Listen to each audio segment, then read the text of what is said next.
GTA tax payer के लिए मिली एक बड़ी राहत। हाँ जी, आप सही सुन पा रहे हो, जीटीए टैक्स पेयर के लिए मिली एक बड़ी सी राहत। पहले जो आपको मैनुअली करना पड़ता था फाइलिंग, अब वो फंक्शनलिटी आपके पास अवेलेबल हो चुकी है पोर्टल पे। तो एक एडवाइजरी इश्यू किया गया बाय जीएसटी डिपार्टमेंट, जो आपको जीएसटी पोर्टल पे देखने को मिलेगा न्यूज एंड अपडेट सेक्शन पे, जहाँ पे ये बोला गया है कि आपके पास जीटीए टैक्स पेयर्स के लिए क्या फंक्शनलिटी नया इंट्रोड्यूस किया गया, जो कि जीएसटी पोर्टल पे आपको मिलेंगी अब आपकी सर्विसेज में, यूजर सर्विसेज सेक्शन के अंदर। वेलकम बैक टू, मैं हूं शिव कृष्णकांत साह और आप देख रहे हो टैक्स ऑफ इनबडी चैनल। चलते हैं विदाउट फर्दर टू, चलते हैं स्क्रीन पे, समझते हैं क्या एडवाइजरी इश्यू किए गए एंड क्या हमें ध्यान रखनी चाहिए as a GTA taxpayer. ठीक है,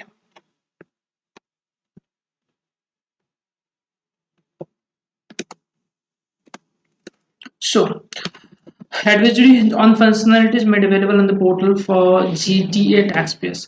इस पे फंक्शन एडवाइजरी आपके पास 5 डिफरेंट पॉइंट्स पे एडवाइजरी पोर्टल पे अवेलेबल होंगे, जिसको मैंने ब्रेकअप करके आपके लिए यहाँ पे इजी भाषा, इजी लैंग्वेजेस पे फर्निश किया। देखिए, फॉर एग्जिस्टिंग टैक्स पेयर्स जो ऑलरेडी रजिस्टर्ड है, जिनकी रजिस्ट्रेशन ऑलरेडी हो चुकी है, उनको क्या करना है, उनको कुछ नहीं करना, पहले हो इसे जनरली ऑप्शनल अभी भी है उनके लिए, जीटीए टैक्स पेयर्स के लिए फॉरवर्ड चार्ज पे जाए या फिर रिवर्स चार्ज पे जाए। और उनको करना ये है कि अब एनेक्जर नंबर 5 या फिर एनेक्जर नंबर 6 फाइल करना है। ठीक है, पॉइंट एनेक्जर नंबर 5 किस चीज के लिए नया एनेक्जर इंट्रोड्यूस किया गया, एनेक्जर 5 है रिगार्डिंग कि आप फॉरवर्ड चार्ज मैकेनिज्म पे ऑप्ट करना चाह रहे हो, एंड एनेक्जर नंबर 6 है इन केस आप रिवर्स चार्ज मैकेनिज्म ऑप्ट करना चाह रहे हो। तो कब फाइल करना है एनेक्जर नंबर 5, एनेक्जर नंबर 6? देखिए, एनेक्जर नंबर 5 आपको अभी फॉर द करंट फाइनेंशियल, जो आपको ध्यान देना है 31 मार्च 2024 जनवरी से जो स्टार्ट हुआ है, जब जनवरी में ये एडवाइजरी आई है, तो जनवरी से लेकर 31 मार्च 2024 के पीरियड के बीच में आपको एनेक्जर नंबर 5 फिल करना है एंड वहाँ पे एक डिक्लेरेशन देना है, आपको in for the financial year, next financial year 2024-2025 के लिए, क्योंकि दिस फाइनेंशियल ईयर 2023-24 के लिए आप ऑलरेडी डिक्लेरेशंस फाइल कर चुके होंगे मैनुअली। अब आपको 2024-25 के लिए वापस से मैनुअली फाइल करने की जरूरत नहीं है। आपको करना क्या होगा, आपको जो है ये दिस पीरियड 31 मार्च 2024 से पहले पहले एनेक्जर नंबर 5 ऑनलाइन पोर्टल पे ही डिक्लेरेशन आपको फाइल कर लेने होंगे। ठीक है, अब in case newly registered GTA tax payer, उनको क्या करना है, newly registered GTA tax payer के लिए दो चीजें ध्यान रखनी है। करंट फाइनेंशियल ईयर 2023-24 के लिए क्या क्या एडवाइजरी इश्यू है, एडवाइजरी ये इश्यू है कि उनको भी जैसे जो एग्जिस्टिंग टैक्स पेयर 31 मार्च 2024 तक वो सबमिट करेंगे डिक्लेरेशन, उसी हिसाब से न्यूली रजिस्टर्ड टैक्स पेयर के लिए भी current financial year for the current financial year 31 मार्च 2024 तक उनको करने पड़ेंगे डिक्लेरेशन को फाइल। ठीक है, ऑनवर्ड्स उसके बाद क्या होगा, फाइनेंशियल ईयर 2023-24 के बाद क्या होगा, 24-25 ऑनवर्ड्स के लिए उनके लिए क्या होगा कि आप जैसे रजिस्ट्रेशन करोगे उसके 45 डेज के अंदर अंदर from the date of application of registration और 1 month from the date of obtaining registration which is later. मतलब सपोज आपने रजिस्ट्रेशन आज किया 6 जनवरी 2024 में, तो आज से 45 डेज के बाद, 45 डेज के अंदर अंदर, या फिर सपोज आपको रजिस्ट्रेशन मिल जाता है 7 डेज के अंदर 13 जनवरी 2024 को, तो 13 जनवरी 2024 से 1 मंथ के अंदर अंदर, दैट इज 12 फरवरी 2024 के अंदर अंदर आपको जो है देना पड़ेगा ये क्या नाम है आपका, एनेक्जर 5 को डिक्लेरेशन फाइल करना पड़ेगा। ठीक है, वैसे दो डेट यहाँ पे आपके पास बन जाते हैं। ठीक है, इसको एग्जाम्पल के थ्रू ही समझ लेते हैं।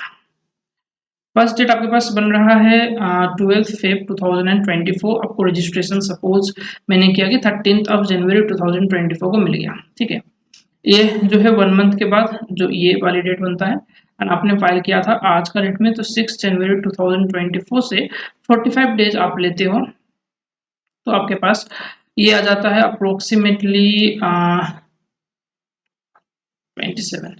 27 फेब के आसपास आ जाता है। तो विच एवर इज लेटर बोला गया, लेटर के लिए आपके पास में 2024 ये डेट होता है। इस डेट जो है आपके पास लास्ट डेट रहेंगी, इस डेट के अंदर अंदर आपको रजिस्ट्रेशन एंड डिक्लेरेशन फाइल करना पड़ेगा एनेक्जर 5 के अंदर।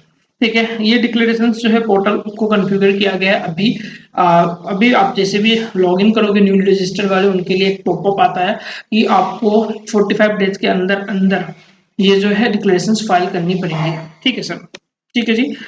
अब पॉइंट ये आती है कि जो ऑलरेडी टैक्स पेयर्स हैं और बाकी एडवाइजरी में इन्होंने इश्यू किया है कि जो ऑलरेडी जिन्होंने ऑलरेडी डिक्लेरेशन फाइल कर रखा है मैनुअली, उनको क्या करना है, उनको कुछ ज़्यादा नहीं करना, अपनी एक्नोलेजमेंट नंबर मे बी वो न्यूली रजिस्टर्ड टैक्स पेयर्स हो या फिर एग्जिस्टिंग टैक्स पेयर्स हो, जिन्होंने ऑलरेडी फाइल कर रखा है मैनुअली, उनको बस ये करना है जुरिस्डिक्शनल ऑफिसर से जो एक्नोलेजमेंट नंबर आया है, एक्नोलेजमेंट फाइल आया उसको उन्होंने अपलोड करना है, एनेक्स अपलोड करना है जीएसटी पोर्टल पे एंड करेक्ट डिटेल्स के साथ अपलोड करना है along with date of acknowledgement number.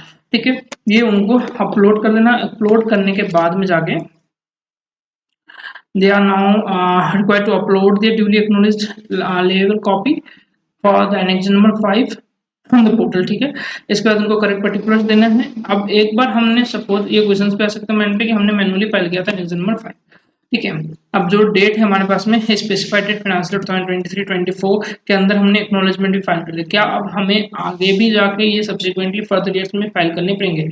नहीं, ये जरूरत नहीं है। इन्होंने बोला इनकेस आपने मैनुअली फाइल कर रखा था तो आपको जरूरत नहीं पड़ेगी फर्दर किसी भी ईयर्स पे फाइल करने की। बट इन केस आप जो ऑप्ट आउट करना चाहते हो फॉरवर्ड मैकेनिज्म से, आप रिवर्स चार्ज मैकेनिज्म पे जाना चाहते हो तो आपको एनेक्स नंबर 6 फाइल करना पड़ेगा। ठीक है, मैनुअल अपलोड फैसिलिटी आपके पास अवेलेबल है जीएसटी पोर्टल पे। ठीक, अब ये बात है कि इज दिस डिक्लेरेशन फाइनल, क्या हम रीऑप्ट करना चाहते हैं तो मैंने जैसे अभी बताया एनेक्स नंबर 6 आपको फाइल करना पड़ेगा इन केस आप रीऑप्ट करना चाहते हो तो। ठीक है, ओके, नेक्स्ट कहाँ पे हमें मिलेगा, कैसे करके करना है ये, तो आपको इसके लिए सर्विसेज में जाके यूजर सर्विसेज में जाके आप जीटीए के अंदर आप देखोगे वहां पे ऑप्टिंग फॉरवर्ड चार्ज होगा एनेक्स 5 के लिए एंड ऑप्टिंग रिवर्स चार्ज होगा फॉर एनेक्स नंबर 6। ठीक है, यदि हमने डिक्लेरेशन फाइल कर दिया, ये सेम चीज आ रहा है आपके पास में ऑलरेडी डिक्लेरेशन आपने फाइल कर दिया मैनुअली, तो आपको जरूरत नहीं होता है फिर से फाइल करने के लिए। तो ये नई एडवाइजरी इश्यू किए गए हैं आपको आपके जीटीए जीएसटी के पोर्टल पे। होप आपको ये वैल्यूएडिंग लगा होगा। ऑलरेडी है कुछ नहीं ज्यादा, आप जो मैनुअल क्या करते थे अब वो ऑनलाइन आ चुका है, जिन्होंने मैनुअल ऑलरेडी कर दिया है उनको वापस करना है नहीं करना उसके लिए एडवाइजरी है, एंड जो ऑलरेडी न्यू रजिस्ट्रेशन कर रहे हैं उनको कैसे करके आगे चलना है उसके बारे में एडवाइजरी है। डेट आप याद रखना 31 मार्च 2024 के अंदर आपको एनेक्स नंबर 5 फाइल करना है, डिक्लेरेशन फाइल करनी पड़ेगी फॉर फाइनेंशियल 2025 एंड। ठीक है जी, ये नई एडवाइजरी थे। इनकेस आपने अब तक सब्सक्राइब नहीं किया इस YouTube चैनल को तो प्लीज सब्सक्राइब कर लेना, आपके पास ऐसे ही जो भी नए नए अपडेट्स आएंगे वो आपके पास इस YouTube चैनल पे अवेलेबल हो जाएंगे। तब तक के लिए इस हंसते रहिए, मुस्कुराते रहिए and stay tuned for the next video. Bye bye.